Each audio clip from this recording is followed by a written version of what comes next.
We're gonna do more of a focus on the eye. So I wanna prep the eye area with Ultimune Eye Concentrate. Just pat a little bit. And then I'm gonna brighten a little bit under the eye. I'm choosing a tone that is really a close match to the skin. It just creates a nice base. So I'm gonna use one of my favorite products to start, Kajal InkArtist in Nippon Noir.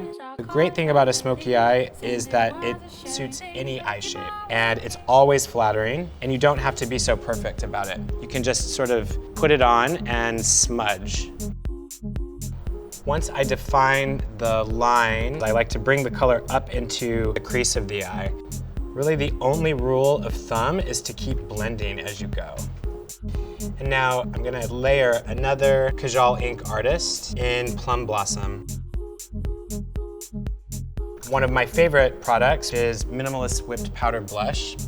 And I'm gonna drape the color sort of in the corner of her eye. I'm gonna add a little bit of definition using Brow InkTrio in Ebony. We'll really volumize the lash with ControlledChaos MascaraInk. Starting with the primer to prep the lip. I'm gonna add a little bit of shape and contour, creating that nice frame. And now I'm going to add more texture with Shimmer Gel Gloss. Finishing touch, I'm just gonna add a little bit of Invisible Silk Loose Powder.